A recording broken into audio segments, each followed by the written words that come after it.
Misión posible. Y lo que hemos tratado de plasmar estos domingos es la misión de Centro de Avivamiento para las Naciones, de su iglesia, de nuestra iglesia, en 5 fases que se representan con 5 Cs, ¿verdad? Creo que para este punto ya muchos se lo están memorizando, ¿verdad? Empezamos con lo primero, que es conocer a Jesús. Luego, crecer, no. Creer en su palabra. Después de que conoces, tú crees. Luego, después crecer en familia, empiezas a crecer con la familia. Algo que Dios siempre ha diseñado y se ha encargado de a través de la palabra de Dios poner muy en claro es que no podemos crecer si no hacemos familia. Entonces, crecer en familia es tan importante. El hecho de que usted venga, sea parte de una iglesia, de una familia, eso lo va a ayudar a usted a crecer. Crecer en familia. Luego el cuarto, ¿cuál es? Caminar con propósito, que es el que vamos a estar hablando el día de hoy. Caminar con propósito. Y ya para el próximo domingo finalizamos estas 5 Cs y esta misión que es tan posible, con el pastor que nos va a hablar con respecto a construir el reino. Fíjese cómo las 5 Cs van como en aumento, ¿verdad? Como que son pasos. Primero uno conoce a Jesús, luego uno cree, luego uno empieza a crecer, luego uno empieza a encontrar el propósito, es lo que vamos a hablar hoy. Uno encuentra el propósito en lo que uno hace y empieza a caminar en propósito. Pero por último, es muy importante que seamos parte de los que construyen el reino. De aquellos que dicen, sí, manos a la obra, yo voy a ayudar a poner mi granito de arena para construir en el reino. Hoy vamos a hablar entonces, caminar con propósito. Hice un experimento este fin de semana, escribí, el viernes creo que fue, escribí en las redes y dije, ¿qué opinan ustedes? ¿Qué es caminar con propósito? Muy bonitas respuestas. Y cuando fui a la palabra, ¿qué es propósito? Propósito es la intención o el ánimo con el que haces algo. ¿Con qué intención estás caminando? Si hoy estamos hablando de caminar con propósito, ¿con qué intención caminamos en nuestra vida cristiana? ¿Cuál es la intención por la que hacemos las cosas? Y hay 3 palabras que quiero también definir hoy, y quiero que cuando terminemos esta palabra de hoy sepas muy bien la diferencia entre un sueño, el destino y el propósito. Muchas veces confundimos estos 3 y caminamos en nuestro sueño. Es que mi sueño es ser famoso, mi sueño es ser rico, tener mucho dinero, y caminamos en nuestro sueño. Estamos caminando en ese sueño. Pero el sueño no es el que debe ser el motor de nuestro caminar. Debe ser un propósito. Ahora, el destino. ¿Cuál es el destino de las personas? No es lo mismo que el sueño. Y hoy yo quiero hablar de la vida de José. Y voy a hablar un poquito y entrar un poco a profundizar en eso, con 3 puntos importantes que debemos entender para poder caminar con propósito. Número 1, y me voy a lanzar de una vez al punto 1 antes de leer la palabra, y es: hay un sueño de Dios para ti. Dios tiene un sueño para cada uno de nosotros. Dios ha depositado sueños en nosotros. Dios es un Dios que le encanta soñar. Pero para entender esto vamos a ir a Jeremías 29:11, porque hay personas que a veces dicen, yo no sé, pero yo no tengo sueños. Pero mira lo que dice Dios en Jeremías 29:11: porque yo conozco los planes que tengo para ustedes, afirma el Señor. ¿Planes de qué? De bienestar y no de calamidad, a fin de darles un futuro y una esperanza. Entonces los planes que Dios tiene para nosotros son buenos. Él ha depositado en nosotros sueños buenos. No puedes soñar un sueño más grande que el que Dios puede soñar para ti. Esto es teología básica. Dios es más grande que todo. Dios es más poderoso que todos nosotros.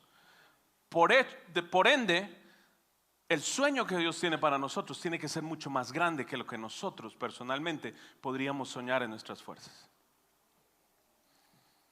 Ahora, muchos se preguntan, y yo sé que esta pregunta viene en la mente de muchas personas: ¿cómo sé cuál es el sueño de Dios para mí? ¿Cómo puedo conocer cuál es mi propósito? ¿Cómo puedo caminar en el verdadero propósito? Y la única manera de poder entender nuestros sueños, los sueños de Dios para nosotros, es conociéndolo a Él más y más. Esto nos habla de intimidad. Es más, no es tan importante el sueño que tú tengas como lo es conocer a tu Señor. Cuando tú lo conoces, cuando tú te tomas el tiempo de amarlo, de escudriñar su palabra, de conocer más de Él, empiezan a abrirse tus sueños. El problema es que estamos a veces tan enfocados en el sueño, en lo que queremos, que nos olvidamos de buscar a Dios. Lo demás, te aseguro, va a venir añadido. Mira, dice Salmo 103:7, dio a conocer sus caminos a Moisés, reveló sus obras al pueblo de Israel. Este verso me llama la atención porque a Moisés Dios le hablaba cara a cara y le mostraba sus propósitos, pero al pueblo de Israel solo le mostró obras. Abrió el mar, dio agua de la roca. Pero el que se atreve a conocer a Dios y ser amigo de Dios, Él te va a revelar sus más preciosos secretos. Esto es maravilloso. Entonces, ¿cómo saber esos sueños de Dios para nosotros? Déjame decirte, hay sueños que son personales. Yo voy a hacer una encuesta aquí rápida. ¿Cuántos de la edad de, no sé, de 10 años hasta los 20 años, en México es la preparatoria, ¿verdad? Por ahí termina la preparatoria, ¿cuándo? Los 18 por ahí. Para aquí Estados Unidos, high school. ¿Cuántos jugaron soccer? Pero esperen, no levanten la mano, hombres. Que hoy tengan más de 35 años de edad y que hayan jugado fútbol, soccer, en sus edades de la secundaria, del high school, levanten la mano. ¿Ok? Mira, hay buenas manos, ¿verdad? Ahora, voy a ser muy sincero con ustedes. Sé que debe tener usted un equipo favorito. Las Chivas, bueno, las Chivas. Si levantaste la mano, déjame decirte, y sorry que te baje los sueños, las Chivas no creo que te llamen a jugar profesionalmente con ellos. Mire, son sueños que a veces tenemos, ¿verdad? No sé, no digo que son los tuyos, pero muchas veces soñamos con ser un jugador de fútbol profesional, ganar bien, pero ya tienes 35 años y tu condición no es la de un atleta de 35 años. Lo más posible es que ese sueño tengas que dejarlo ya. Entonces hay sueños personales, pero nos aferramos a ellos tanto que nos olvidamos que Dios tiene sueños más grandes para ti que lo que tú has soñado personalmente. Ahora, no está mal que sueñes cosas así como grandes, querés ser un jugador, pero necesitas ponerlo en las manos de Dios para que Él obre en su tiempo y te lleve al cumplir esos sueños. Amén. Entonces, quiero que vayamos y leamos un poquito Génesis 37:2, la historia de José. Qué maravilloso es esta historia. Hoy si usted se lleva lo que podemos sacarle de jugo a la historia de José, mejor dicho. Mire lo que dice Génesis 37:2. Esta es la historia de la familia de Jacob. José, siendo ¿de cuántos años? 17 años. Apacentaba las ovejas con sus hermanos y el joven estaba con los hijos de Bilha y los hijos de Silpa. ¿Sabe quién era Bilha y Silpa? Mujeres de Jacob. Ellas eran las concubinas de Raquel y de Lea. Cuando ellas ya no pudieron tener hijos, ella se casa con ellas. Es más, muchos hasta ni siquiera saben, pero las 12 tribus de Israel, hay 4 mamás de las 12 tribus de Israel. Bueno, verso número 3. Israel amaba a José más que a todos sus hijos, porque le había nacido en la vejez, y le hizo una túnica de diversos colores. Al ver sus hermanos que su padre lo amaba más que a todos ellos, lo aborrecían y no podían hablarle pacíficamente. José tuvo un sueño. Mire, a los 17 años, ¿cuántos de nosotros de verdad no teníamos sabiduría para muchas cosas? ¿Cuántos? Ahora sigue la encuesta. ¿Cuántos levantan la mano? A los 17 años hicimos locuras, hicimos cosas, no éramos tan sabios, ¿verdad? Pues aquí José no fue la diferencia, porque dice que tuvo un sueño y se lo contó a sus hermanos. O sea, tras de que sus hermanos lo odiaban, eran mucho más grandes que él, eran mucho mayores que él, se atrevió a contarles un sueño. Y mire lo que era el sueño. Les contó a sus hermanos, quienes llegaron a aborrecerlo todavía más. Les dijo: por favor, escuchen lo que he soñado. He aquí que atábamos gavillas en medio del campo, y mi gavilla se levantaba y se mantenía erguida, mientras que sus gavillas la rodeaban y se inclinaban ante la mía. Sus hermanos le respondieron: ¿has de reinar tú sobre nosotros y nos has de dominar? Y lo aborrecían todavía más. Pero me llama la atención las causas por las que lo aborrecían. ¿A causa de qué? De sus sueños y ¿de qué? De sus palabras. O sea, José no era tan sabio de verdad a los 17 años de cómo tratar este asunto de que sus hermanos le tuvieran envidia, lo odiaran. Quizás tuvo mucho en su corazón un querer ser aceptado por ellos, aún siendo el menor, y querer ser amado por ellos. Quizás el contar su sueño no era nada más que una búsqueda de aprobación de parte de sus hermanos. Pero entonces tuvo otro sueño. Ay, qué sabio José, ¿verdad? Y lo conta otra vez a sus hermanos. Tuvo otro y se lo contó a sus hermanos diciendo: he aquí, he tenido otro sueño. El sol, la luna y 11 estrellas se inclinaban ante mí.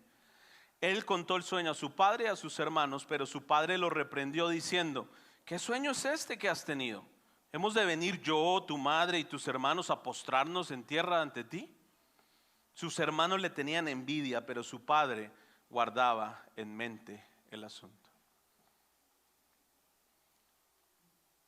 Yo, al estudiar estos versos, me di cuenta que para encontrar tu propósito, Dios te va a pasar por un tiempo de pruebas. Cuando viene un sueño a tu vida, no quiere decir que el sueño se va a cumplir mañana.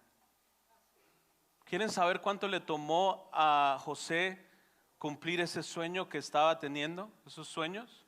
Mire, verso 46 del capítulo 41. José tenía 30 años cuando empezó a servir al faraón, rey de Egipto. Saliendo José de la presencia del faraón, recorrió toda la tierra de Egipto. ¿Cuántos años? Hagamos la cuenta. 13 años. 13 años. Ahora, ¿por qué Dios nos cuenta sus sueños? Nos revela sus sueños. ¿Por qué le reveló a José sus sueños? Y al revelárselo, sucedió una serie de acontecimientos que lo llevaron a varias pruebas.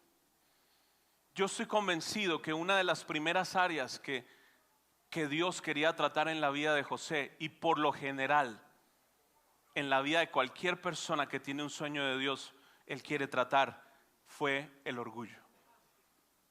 El orgullo. Y me baso esto en que José no solo lo odiaban por que contaba sus sueños, sino por sus palabras también. Hay personas que hablan mucho y eso es muestra de orgullo. Muchas veces el orgullo se va a manifestar en nuestras palabras. Entonces, mire, inclusive yendo un poquito más atrás, me llamó la atención que José era el que informaba a su padre la mala conducta de sus hermanos. Este era, ¿cómo le dicen? En Colombia le decimos era el sapo. ¿Cómo le dicen en México? el chismoso. ¿Y en Venezuela? ¿El chismoso también? ¿El sapo también? El sapo. ¿Y dónde más? ¿Quién más tenemos acá?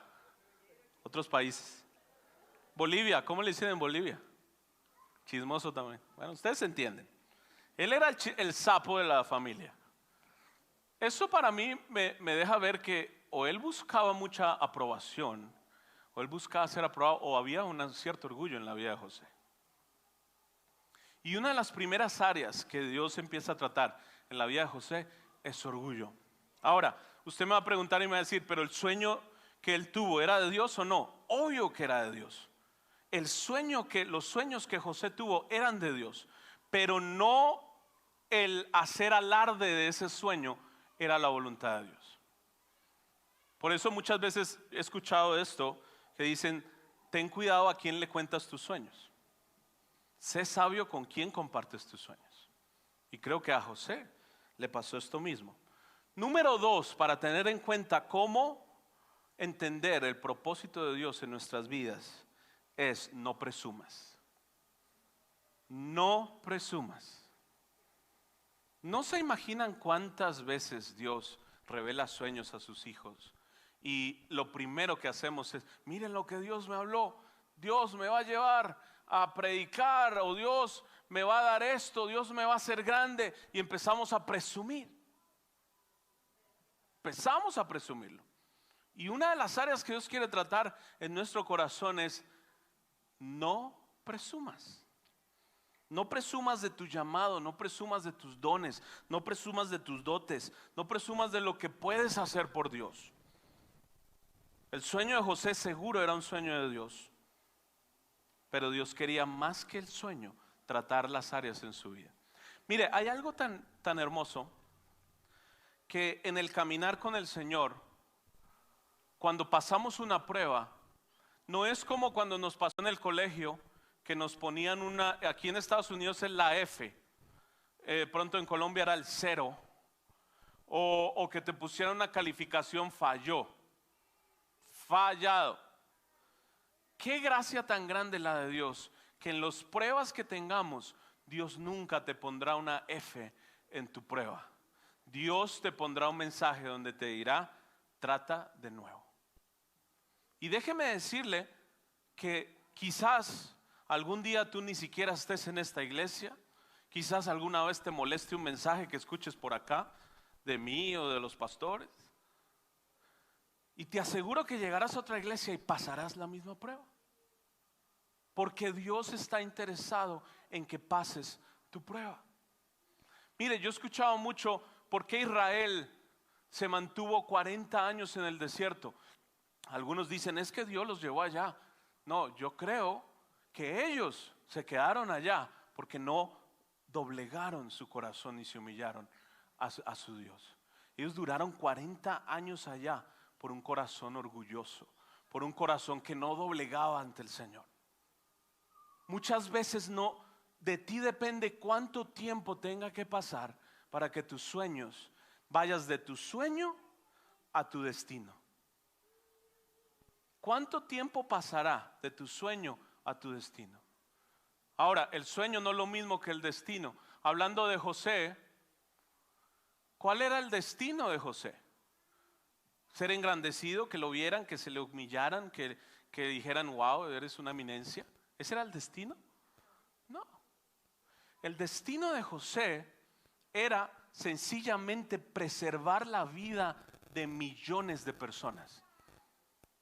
José, cuando llega a Egipto, con su sabiduría, con lo que Dios puso en él, preservó la vida de millones de personas que iban a pasar hambruna. Y él fue el usado por Dios para que no pasaran hambre. Muchos, pero millones de personas, desde Egipto hasta Israel, tanta gente alrededor de ese tiempo.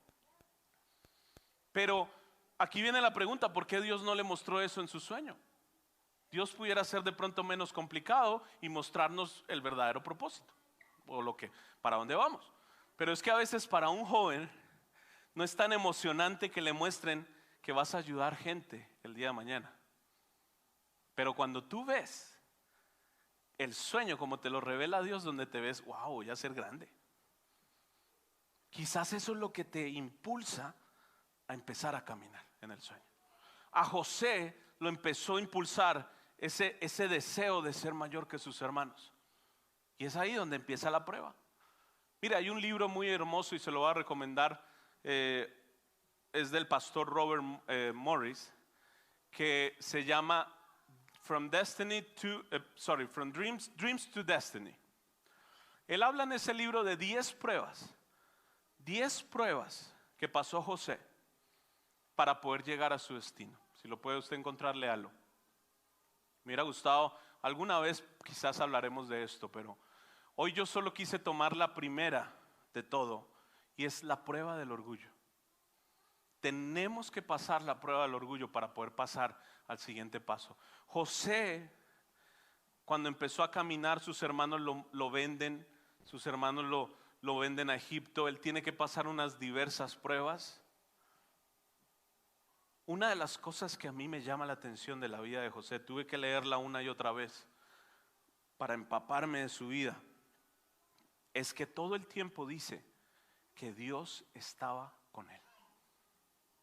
Si yo voy a caminar en mi propósito y Dios está conmigo, eso es todo. A veces nos enfocamos tanto en el sueño, nos enfocamos tanto en el destino, pero debemos caminar en propósito. Y el propósito mayor para nuestras vidas no puede ser más que agradar a nuestro Señor.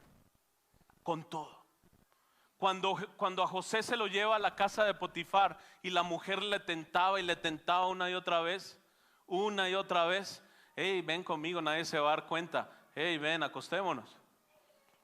Y José dijo, Dios me libre de hacer tal cosa contra mi Dios. No dijo ni siquiera contra mi jefe o contra alguien más, contra mi Dios.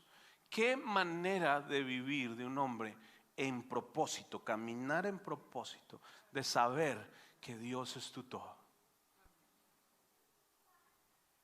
Qué importante es que entendamos que lo que hay en tu corazón básicamente es lo que tú vas a hablar.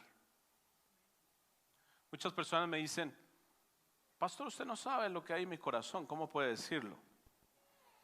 Y a veces cuando tenemos consejerías, si los que han tenido consejerías con nosotros en algunas ocasiones, la primera consejería no hablamos casi nada, lo escuchamos a usted, una hora y media. Y basta una hora y media para saber lo que hay en tu corazón muchas veces. Quizás no todo, pero gran mayoría. ¿Y por qué sabemos eso? La Biblia lo dice, Mateo 12:34. Mira lo que dijo Jesús, generación de víboras. ¿Cómo podéis hablar lo bueno siendo malos? Porque de la abundancia del corazón habla la boca. Mateo 15:18. Pero lo que sale de la boca, del corazón sale. ¿Qué hay en tu corazón? ¿Qué estás hablando mientras caminas en tu propósito? ¿Estás hablando orgullo? ¿Estás hablando prepotencia? ¿Estás hablando de ti solamente? A veces solo se necesita buscar a Dios en intimidad para realmente escudriñar nuestro corazón. Proverbios 16:18. Delante de la destrucción va el orgullo y delante de la caída va la altivez de espíritu. Muchas veces cuánto nos cuesta ser humildes. ¿No les parece? ¿Cuánto nos cuesta a veces someternos a lo que Dios quiere hacer en nuestras vidas? Me encantó el mensaje que alguien puso cuando yo puse eso en mis historias, preguntando qué es el propósito. Y dijo, a veces es también dejarse guiar por las guías espirituales. Muchas veces, muchas personas se encuentran en un callejón sin salida porque no saben qué hacer. Pero solo toma de un poquito de humildad para decir necesito ayuda. Necesito ayuda. No sé qué pasó, pero perdí el rumbo. Perdí mi camino, perdí mi propósito. Dios tiene sueños para mí, pero no sé para dónde voy. Yo no creo que ni Dios los vaya a cumplir. Solo pide ayuda. Muchas veces solo hay que hacer eso. Número 3, y aquí termino. Corta la raíz de tu orgullo. Muchas veces estamos lidiando con el fruto y no con la raíz. A veces vemos cositas que son el fruto del orgullo. Ay, pero es que usted grita mucho, pero es que usted habla mucho de usted, es que usted esto. Y estamos lidiando es con el fruto de ese orgullo, pero hay que ir a la raíz. Y ¿sabes una cosa?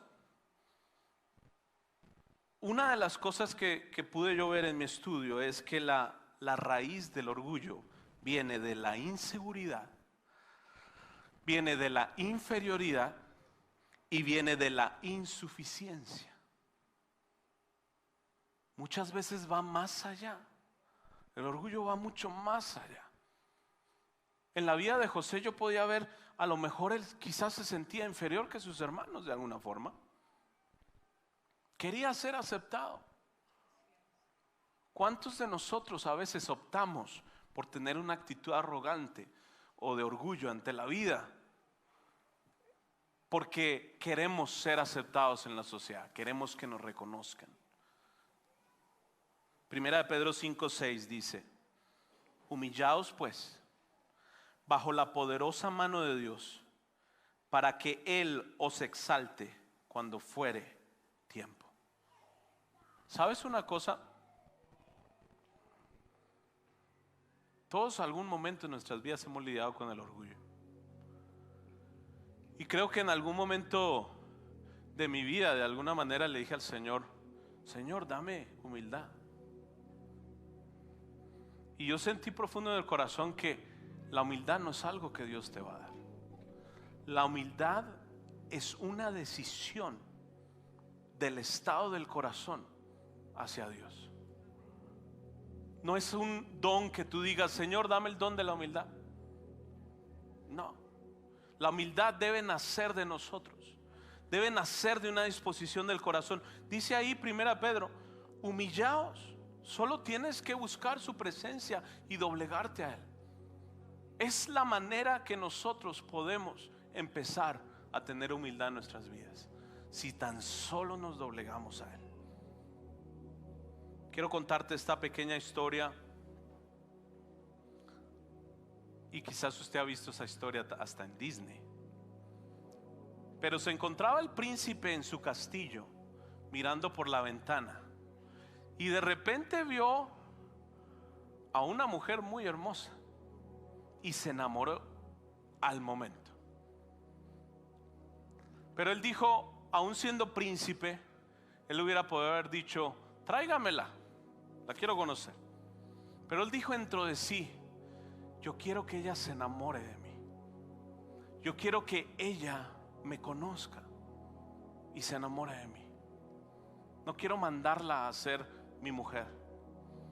Y resulta que el príncipe se hizo de unas ropas muy comunes, se dejó crecer la barba y empezó a salir al lugar donde ella vivía, y empezó a propiciar momentos donde él la conoció. Empezaron a conocerse, tuvieron tiempos de conocerse, cuando finalmente ella quedó totalmente enamorada de ese hombre. Cuando ese hombre le dice: tengo que decirte una verdad, yo soy un príncipe. Cuando él le cuenta a ella, ellos dos se mudan al palacio y ella empieza a ser una princesa del reino. ¿Cómo lidiamos con el hecho de que muchas veces esa mujer pudiera haber dicho: pero soy yo de la gente común, ¿qué hago aquí en este palacio? Pero ella reposaba en el hecho de que su amado, el príncipe, la amaba, y de que por lo tal, como la amaba, ella era una princesa. Esta misma historia pasó con el Señor Jesucristo, cuando vino a la tierra y se hizo hombre para enamorarnos a ti y a mí. Se hizo lo más vil y menospreciado de este mundo por amor a ti y a mí. A Dios no le costaba nada obligarnos. A Dios no le costaba nada cambiarnos el chip y hacerlo amarlo. Pero Él dijo: quiero que te enamores de mí. ¿Cómo lidiamos con el orgullo basado en esta historia? Le voy a dar dos armas importantes. Una, debemos saber quiénes somos. Si tú sabes quién eres, has logrado ya mucho en tu vida. Y dos, no olvidar lo que fuimos. El hecho de que tú sepas quién eres va a sanar tus inseguridades, que es la raíz del orgullo. Si tú sabes quién eres, que eres el Hijo de Dios, amado de Dios, la novia del Cordero, la preciosa amada, eso va a lidiar con tus inseguridades. Y no olvidar de dónde Dios te sacó va a sanar tu orgullo. Yo les animo hoy a cada uno de ustedes a que recordemos que somos hijos de Dios, del Altísimo. Pero no olvidemos que fuimos adoptados. Entramos a ser hijos por adopción. No era que nacimos en cuna de oro, no era que éramos de sangre de realeza. Él nos adoptó y nos hizo hijos e hijas. Eso hace que nosotros podamos sanar el orgullo que pueda haber en nuestro corazón. Quiero que cierres tus ojos por un momento.